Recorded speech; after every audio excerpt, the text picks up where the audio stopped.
প্রশাসন কেন একটি দলের দিকে ঝুঁকে পড়বে? যে নির্বাচন একটা চমৎকার নির্বাচন দেওয়ার জন্য ডক্টর মোহাম্মদ ইউনূস সরকার একদম বদ্ধপরিকর, যে আশা আকাঙ্ক্ষা তিনি দেখিয়েছেন যে বিশ্ব তাকিয়ে থাকবে একটি নির্বাচন দেখার জন্য, সেই জায়গায় এত তাড়াতাড়ি এত অভিযোগ কেন আসছে? আপনি যৌক্তিকভাবে পুরো বিষয়টাকে বোঝার চেষ্টা করবেন। জি, প্রশাসন একদিকে যদি হেলে পড়ে, তাহলে প্রশাসন কার অধীনে, কে পরিচালনা করছেন? ডক্টর মোহাম্মদ ইউনূস এবং নির্বাচনকালীন সময়ে কিছু সময়ের জন্য নির্বাচন কমিশন। ডক্টর মোহাম্মদ ইউনূস কি তাহলে একদিকে হেলে পড়েছেন? এরা সেটা বলতে চায়।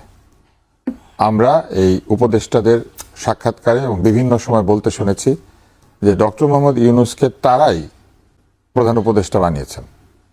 তারা এমন কথাও বলেছেন যে সেনাপ্রধান আপত্তি জানিয়েছিলেন, তারাই নাকি জোরপূর্বক এটি করেছেন। শুধু তাই না, তারা বলেছেন 4 তারিখে তারা টেলিফোনে নাহিদ ইসলাম প্রধান উপদেষ্টার সঙ্গে কথা বলেছেন। যাকে তারা বেছে নিলেন তিনি হেলে পড়ে গেলেন।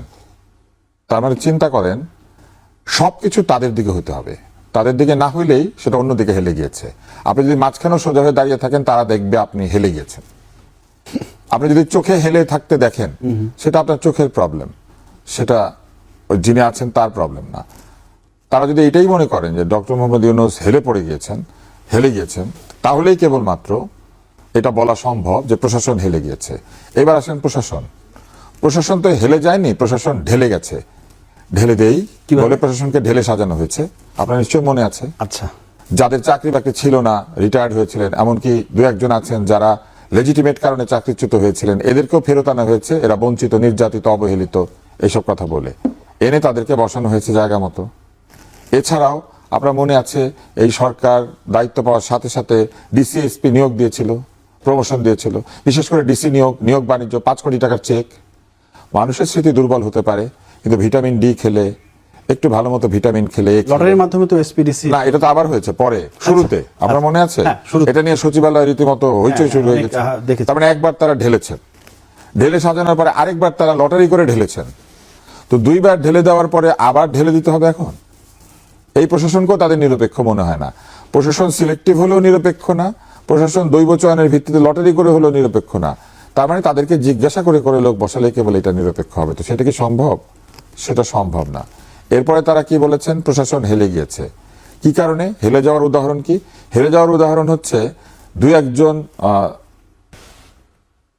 সমন্বয়ক অথবা 2-1 জন ছাত্র নেতা, তাদেরকে পুলিশ বিভিন্ন কারণে কয়েক ঘন্টার জন্য থানায় নিয়েছিল। এটা কি হেলে পড়া? নাকি থানায় ঢুকে পুলিশকে ধমকানো? সেইটা একটা ভুল বা অন্যায়। তারা গত 15-16 মাসে কোনো অন্যায় কর্মকাণ্ডের প্রতিবাদ করেছেন? রাস্তায় রাস্তায় মব হয়েছে, আপনি দেখেছেন এনসিপি বা এই জোটভুক্ত দলগুলি মবের বিরুদ্ধে কোনো কথা বলেছে? রাস্তায় রাস্তায় শিক্ষক, জ্ঞানীগুণী লোকজন, সম্মানিত লোকজন, বয়োজ্যেষ্ঠ লোকজন, মামলা হলে মামলা হবে, নিয়ম অনুযায়ী তারা কারাগারে যাবেন। জুতার মালা ঝুলানো, অপমান করা, নানান ধরনের কুৎসিত গালিগালাজ করা, এইগুলি তো আইনসঙ্গত না। এই যে জায়গায় জায়গায় আইন ভঙ্গ করা হয়েছে, এইগুলিকে হালাল করে দিয়ে তারা এগুলোর পক্ষে দাঁড়িয়েছেন, কোথাও তারা সমালোচনা করেছেন। তাহলে এখন যদি তাদেরকে কেউ এরকম করে বসে, সেটাও কি একই হবে না? ঘটনাটা তো একই হবে। ওইটা অন্যায় না হলে এটা অন্যায় না, এটা অন্যায় না হলে ওইটা অন্যায় না। এখন তারা কিন্তু হঠাৎ করে তারা বলছেন যে না, নানান ধরনের তৎপরতা, এগুলি তাদের বিরুদ্ধে চলে যাচ্ছে। কেন পুলিশ তাদেরকে এরকম নিয়ে যাবে? 5 লক্ষ টাকা কেন 50 কোটি টাকা হবে? এইসব তারা জিজ্ঞেস করছেন। যার বয়স তারা 17 বছর বলেছেন। আমি একজন ডাক্তার, এক্সরে করলে বোঝা যায় কার বয়স 17 আর কার বয়স 19। রাজি হবেন এক্সরে পরীক্ষায় যেতে, বয়স পরীক্ষাতে? রাজি হবেন না একদম। তারা বলবেন এইটা অন্যায়, এরকম রাজি করানো যাবে না, ভুল, এসব বলবেন। এবার আসেন, আরো তারা বলছেন প্রশাসন হেলে পড়েছে। প্রশাসন যদি হেলেই পড়ে গিয়ে থাকে, তাহলে এই যে আমরা দেখতে পাচ্ছি এনসিপি যখন নিবন্ধিত ছিল না, তখন প্রশাসনের সর্বোচ্চ ব্যক্তি এনসিপিকে সাথে নিয়ে নিউ ইয়র্কে গেলেন ডিম ঘটনা। এই যে ডিম গ্রহণ করার জন্য তাসনিম যারা এত বড় ঝুঁকি নিয়ে নিউ ইয়র্ক গেলেন, তাসনিম যারা তাদের দল ছেড়ে দিয়েছেন। কেন ছেড়ে দিয়েছেন? এটার কোনো উত্তর হয়েছে? হয় নাই। আমার তো ধারণা ওনারা হেলে পড়েছেন বলে তাসনিম যারা মাঝখানে থাকার জন্য ছেড়ে দিয়েছেন তাদের দল।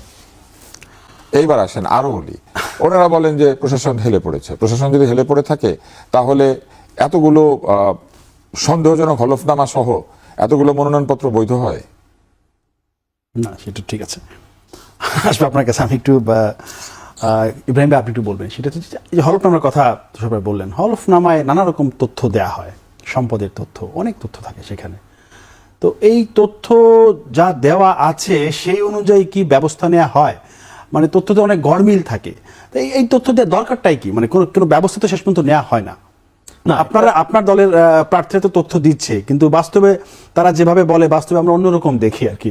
অনেকের আয় ধরেন অল্প আয়, কিন্তু দেখাচ্ছে আরো কম, আবার দেখাচ্ছে বেশি, বেশি দেখাচ্ছে কম বেশি, এরকম একদম উল্টাপাল্টা থাকে। এরকম কেন? আপনি যদি আয়করের ইয়ের মধ্যে থাকেন, নিয়মের মধ্যে থাকেন, আপনার যদি 3 নাম্বার থাকে, আপনি ইচ্ছা করলেও কম বেশি দেখাতে পারবেন না। আর যদি আপনি ওভারলুক করেন সেটা কিন্তু ভিন্ন কথা, সেটা অনেকটা চুরির সামিল। যে করবে, আমি মনে করি যে চুরি করে এটাকে ভুল তথ্য দিয়েছে। আচ্ছা, এখন মনোনয়নপত্র আমি নিজেও কিন্তু নির্বাচন করেছি এবং আমি চেয়ারম্যানও ছিলাম ইউনিয়ন পরিষদের। মনোনয়নপত্র দাখিলের সময় রিটার্নিং অফিসার যদি ইচ্ছা করে আকার, ঋষিকার, রসুকারের জন্য বাতিল করতে পারে। আবার যদি একটু রিল্যাক্সভাবেই করে, ওগুলো ওভারলুক করে, দরকার হলে একটু করে দিয়ে দেয়। আর এটা বাতিল করার পরেও কিন্তু আপনার একটা অ্যাপিল করবার সুযোগ আছে। আপনি যুক্তি সহকারে আপনার অবস্থান আপনি পরিষ্কার করবেন। আপনার কোনো পেপার যদি শর্টেজ থাকে সেটা আপনি দিবেন। কিন্তু ঋণ খেলাপির কিছু বিষয় আছে। ঋণ খেলাপি নিয়ে আপনি যদি বাংলাদেশ ব্যাংকের সিআইবি থাকে বা কোর্টে যদি একটা মামলা থাকে, কোর্ট যদি আপনাকে সময় দেয়, তাহলে কিন্তু আপনার মনোনয়নপত্র বাতিল করতে পারবে না। তো এখন মনোনয়নপত্র বাতিল করলেই ওটা বাদ হয়ে গেছে একবারে, এমনটা মনে করারও কোনো কারণ নেই। এই মনোনয়নপত্র বাতিল হওয়া নিয়ে প্রশাসনের নিরপেক্ষদের প্রশ্ন উঠেছে যে তারা কি সেই একই কথা কোনো দিকে হেলে পড়ছে। এর জবাব কিন্তু আব্দুল নূর তুষার ভাই মানে যথাযথভাবে দিয়েছেন যে যখন দেশের বাইরে একসঙ্গে গেলেন তখন প্রশাসন তেল কোথায় ছিল? তারা কি তখন প্রশাসনের বাইরে ছিল? এই যে এনসিপির নেতৃবৃন্দরা যে গেলেন তখন তো প্রশাসনের জায়গায় ছিল। আমাদের তখন একটু খারাপ লাগছে। এখন প্রশাসন যা করছে, দেশের মানুষ তখন কিন্তু এটা ভালোভাবে নাই। এখন এই মনোনয়নপত্র বাতিল নিয়ে এটা চূড়ান্ত না হলে, আপনার কি বলে যে বাছাই পর্বের চূড়ান্ত যেটা, এটা না হইলে আপনি এখন এটাকে কনক্রিট কিছু বলা যাবে না। যেমন একই মনোনয়নপত্র আমাদের মাহমুদুর রহমান মান্না ভাই, ওনার মনোনয়নপত্র বগুড়াতে বাতিল হয়েছে, আবার সম্ভবত ঢাকা 18-তে সঠিক আছে। ব্যক্তি এক সাবমিটও করছে হয়তো একইভাবে। তো এটা হয়তো কোনোভাবে কোনো সামান্য কারণে বাতিল করেছে বগুড়াতে, এটা হয়তো সঠিক হয়ে যাবে।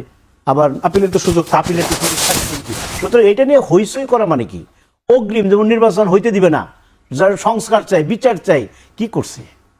এই কথাগুলো কারা বলছে বেশি গলা ফাটিয়ে? তখন আজকে তারা আবার যে কথাটা বলছে সেই একই, তাদের জায়গা কিন্তু সেই একই, নির্বাচন পিছিয়ে দেওয়ার একটা পায়তারা, নির্বাচনকে সুষ্ঠুভাবে না করতে দেওয়ার একটা বাধাগ্রস্ত অবস্থানে যে তারা কিন্তু এখন দাঁড়াইতে চায়। তা আমরা বিশ্বাস করি জনগণ ঐক্যবদ্ধ, তারা 17 বছর ভোট দিতে পারে নাই, সুতরাং তারা গভীর আগ্রহে আনন্দ চিত্তে 12 ফেব্রুয়ারি ইনশাল্লাহ ভোট দিবেন, এটা আমরা বিশ্বাস করি। বিরতির পরে আলোচনা আরো করতে চাই। দর্শক, একটা বিরতি নিচ্ছি, ফিরছি শীঘ্রই, আশা করি সাথেই থাকবেন।